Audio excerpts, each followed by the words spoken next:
hard to find anymore, and there are some micas that look every bit as good as you know, I mean, especially if you clean them. Like, I'll even use a little bit of mineral oil on them to clean them up and stuff like that. Sometimes they look fairly convincing. And we bought a Squirrel shoe, how much? and we bought a number, $10. 10. and we bought a number of plastic pots from Weigert's. Okay. And in my opinion, they are That's a cute one. very nice. Yes, I think it's a nice one. Pay a lot more. You're gonna put that No, one in it? but still, you're Google one. not anywhere close to They it. don't That's look right. like a regular plastic No, pot. they're pretty good. Yeah, pretty nice. All right. All right. As far as, you know, kind of shooting, like if any of you guys have any, 'cause we got a lot of different species here, so I'll try to work my way around, you know, to do species specific questions. If you have any, you know, I'll be happy to answer them and stuff like that. What I'm gonna do, yeah, I'll get you some change for that. Like the one pot that I just used, I'm just gonna grab a tree to kind of show you how I pot and do some stuff. So that way I'll kind of try to do one that you guys will watch me and I can work around. Okay. It's kind of like a demo continued. So I'm not giving you all these ones, so. Scott, there's a couple, 3 of us here who are willing to Yeah. help with the workshop if you Okay, want to. yeah, I mean, If I anybody certainly else- don't mind, cause Yeah. I mean, like if anybody needs some help potting or doing whatever, is, I mean, like, all right, for the one that I just did almost like this, for the Indianapolis club, I think I had like 18 people in an hour and a half to do it, so yeah, it's pretty much go, Yeah, go, you know. Yeah, I'm available to help if anybody needs help repotting. There you go. Scott's available. Yep. Phil mentioned. If anybody needs help, ask. And well, I think we're going to do a demo, Yeah, he's gonna fill out. and then we'll Yeah, do a I'm just workshop. gonna try to do a quick potting demo or whatever. I mean, this is pretty well shaped up. I'm not gonna have to do a whole lot of trimming to it. So mainly what I'm gonna do is potting on this thing or whatever. So once again though, I mean, I am gonna be eliminating something I can look at real quick. Like, all right, there's kind of a knot here that I don't like. I am gonna take that off using my concave cutter just so that way I can reach it. That's the tricky part right now. But it's just gonna make it feel better if I've got it gone. So.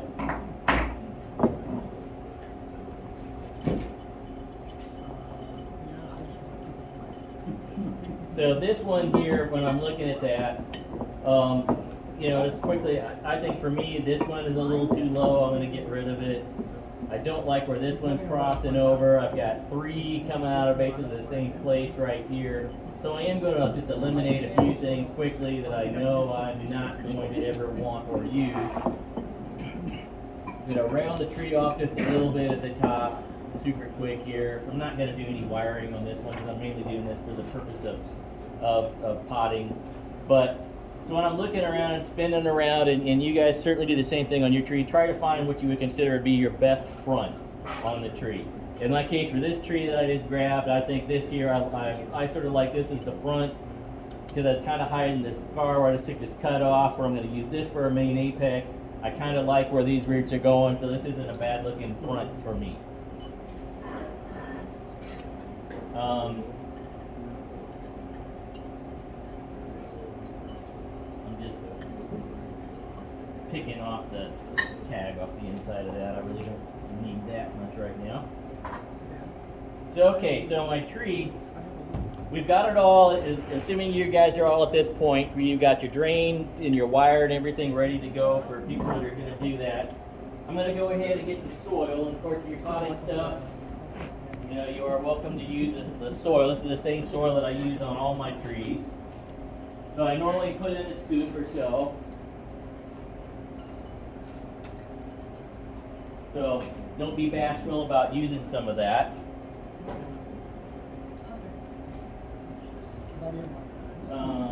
Let's see, trash can. Yep, here we go. Now, I'm not too worried about reusing any of these, so if you guys want to hang on to them or trash them, doesn't really matter to me or anything. But I'm getting my trees. Yeah, They're I mean, they're not bad. They're a nice training pot. They are very nice training pots. It's just that I have so many of them, I've got them out the nose, so you are welcome to use them.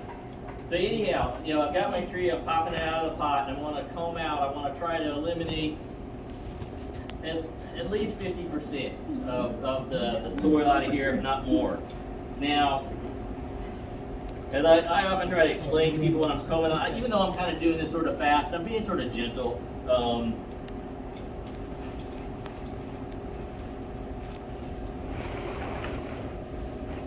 You know, the way I explain it, because it's like, okay, I'm a girl dad. I have an only daughter and stuff like that. So it's like, so as a dad with a daughter, you learn crucial things like, you know, how to comb and braid long hair, say for example. And I'll explain that trying to tease out, you know, or getting rid of this is kind of like trying to tease out long hair. You know, I'm not trying to pull real hard all the way through. I kind of start at the ends and sort of work my way up, you know, to try to, so even though I'm kind of doing it sort of fast, you know, I'm taking lots of small where I'm trying to get it undone at the very bottom. So I'm trying to eliminate a lot of the soil, but I don't ever completely bare root my trees or anything like that. I want to leave just a little bit of the old soil, because even though it's not so much for growing in as much as trees will establish good microorganisms and stuff like that too that you kind of want, that helps the tree break down nutrients. I mean, it's real common in some things like pines, where you maybe hear people talk about mycorrhiza or something like that, where you can see the mycorrhiza. But you know, it's maybe most evident on pines, but a lot of the trees do have some good little things in there too that I don't want to completely remove all of, because really there's not much of anything organic, or really the organic is really low, of course, in the new soil that we're putting it into. So some of the good microorganisms, I want to allow them to reestablish. So I need to leave just a little bit of old soil on the roots to reestablish the microorganisms in the soil.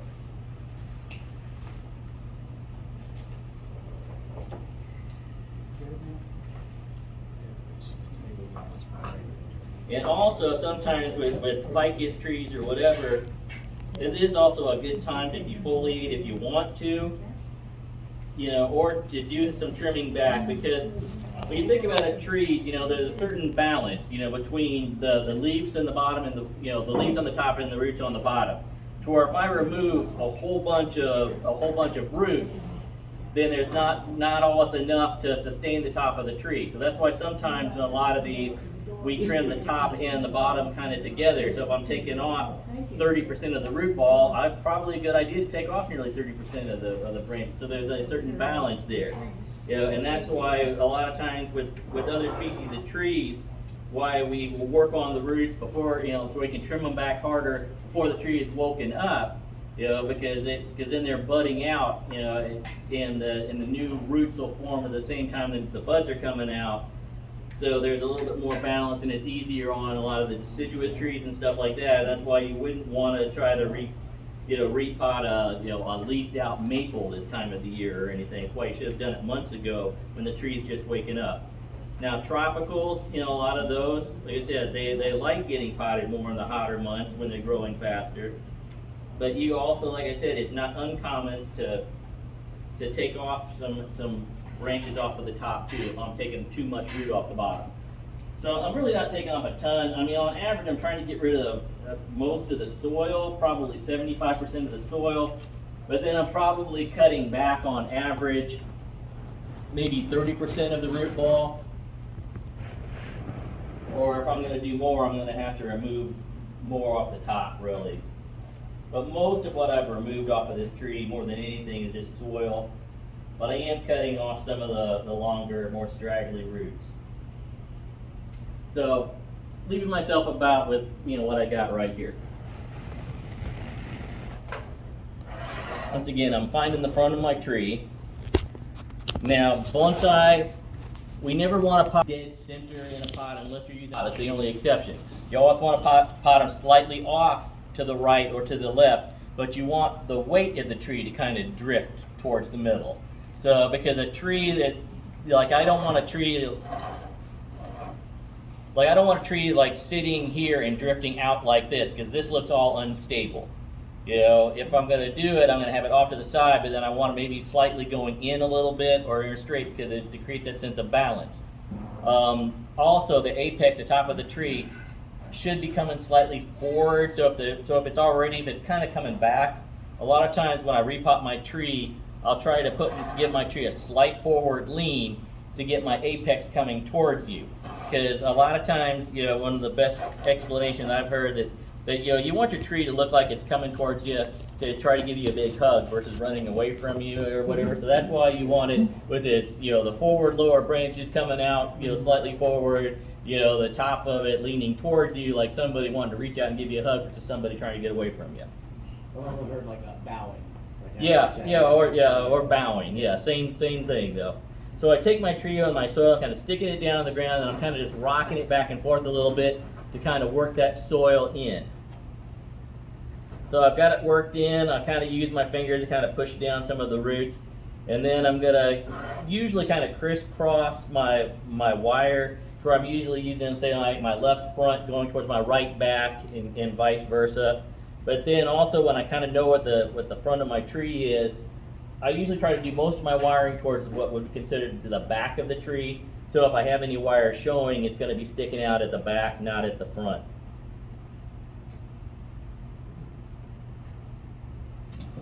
So right now, you guys are looking at the back. I mean, I'm facing the tree's facing me, what I consider the front anyway. So this would be the back. Right now, I'm kind of just sort of getting it in sort of loose right now.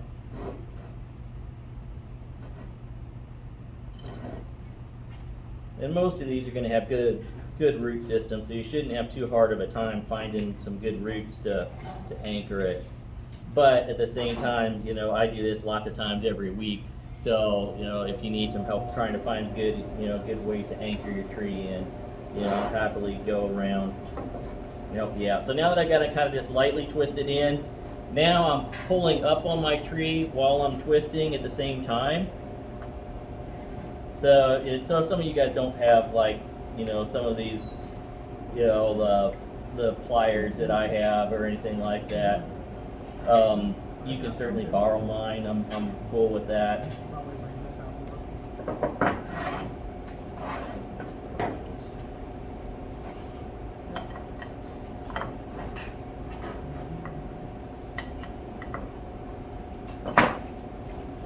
And then the excess wire, I usually kind of push it down. But when I get my trees wired in, I mean, they're usually in really stable. So you want them in where the trees really aren't going anywhere.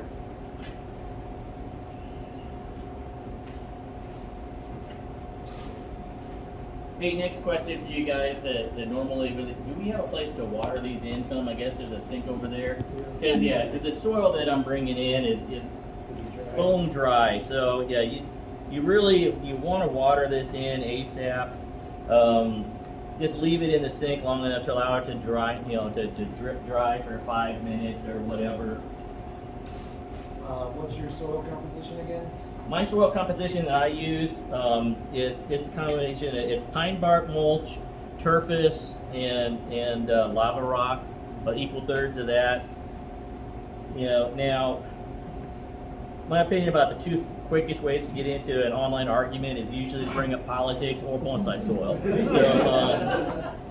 So I mean, everybody thinks that they have the miracle soil and everybody else's stuff is crap. But and to an extent, and once again, to an extent, you're right, because sometimes when we have different conditions, there are slightly different soil combinations that might work a little better for one versus another or whatever. Right. But for Midwest, this stuff works great. Even on indoor and outdoor trees?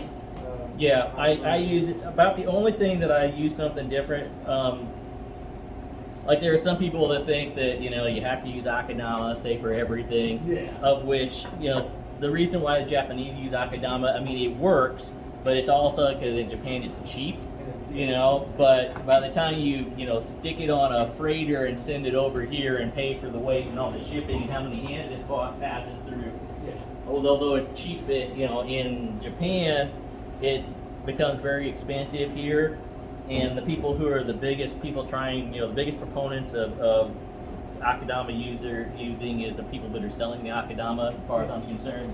So yeah, I mean, if I'm selling it, I'll be, you need to use this stuff, But at the same time, unless you're, I do actually have some trees that that actually have come from Japan in my personal collection. And if they were growing in akadama, I will use akadama or something like that because they're used to growing in it. So if they're used to growing in it and they've been in there, yes, I do have some and will use it. But for a tropical tree, which would not be growing in akadama, you know, why would you, you know, or even like why would you put, in as far as I'm concerned, ponderosa pine that was growing in the granite and, you know, if you have a collected ponderosa pine, it was not growing in akadama. Why put it in akadama now and it was never growing there? That makes zero sense to me. You know, I mean, using like a composted granite as part of the mix when it's growing in granite, that makes sense. You know, using akadama on something like that makes no sense to me at all. So anyhow, you know, it's like I said, there might be some other guy that tell you something completely different, but he's probably the one trying to sell the, you know, Aki mix or whatever. Are you able to find a good supply of small diameter lava? Yeah, that's what I was gonna ask. Okay. Like, do you have to crush up your own? Because I don't know. No, honestly, the lava rock that I get, it's hard to find. You know, that is probably out of everything that I got is the hardest thing to find.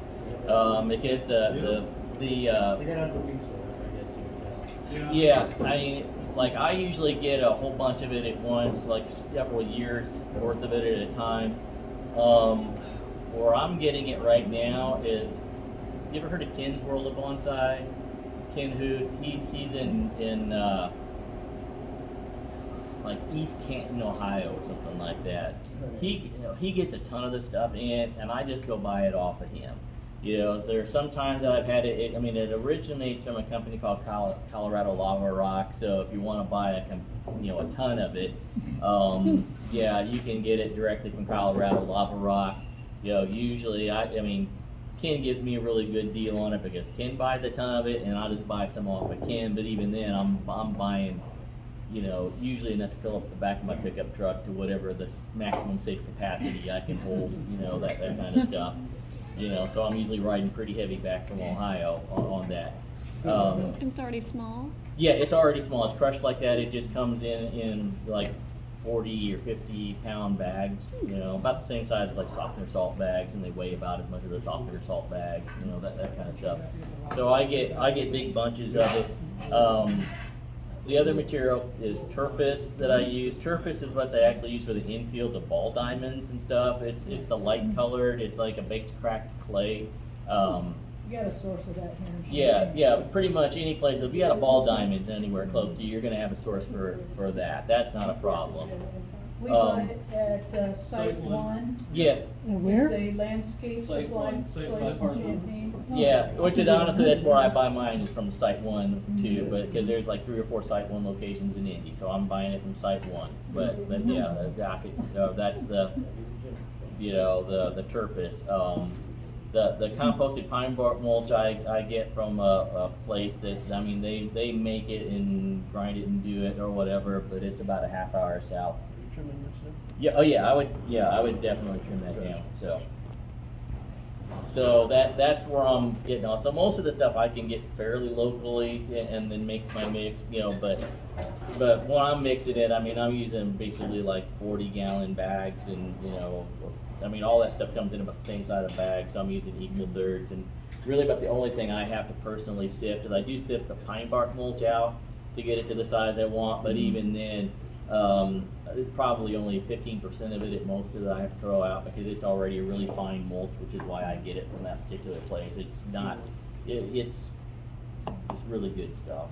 So that means that most of it doesn't wind up in the garbage. Like if you got something at Home Depot, you know, half of that would wind up in the garbage to the right size. So, all right, well, this dude here, I'm going to water it, and then I'll start working my way around. If any of you guys need any help, about the only other thing that I would do that maybe I'm not doing right now, or maybe I have to use.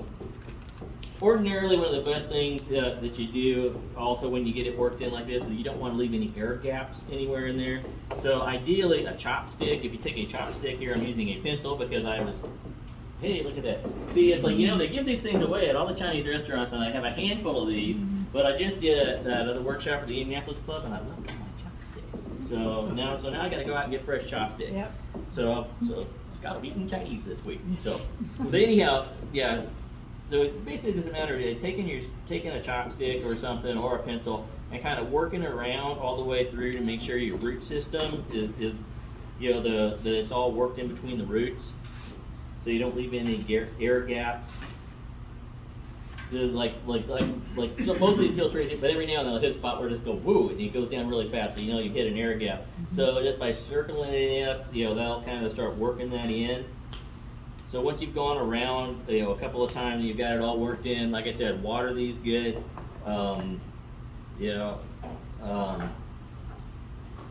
Usually for maybe the first week or so, I'll leave these things in a slightly shaded area where it's maybe getting morning sun or afternoon shade. But, you know, some trees like your Hawaiian umbrella tree, say for example, that's what it's used to, so I'd leave it there. Or the, you know, the Fuki and tea likes it a little shadier. Parrot speaks like it a little shadier. But some of the other trees that like higher amounts of sun, like your dwarf black olive or your ficus, you know, after about a week, I'll get them back out in the sun.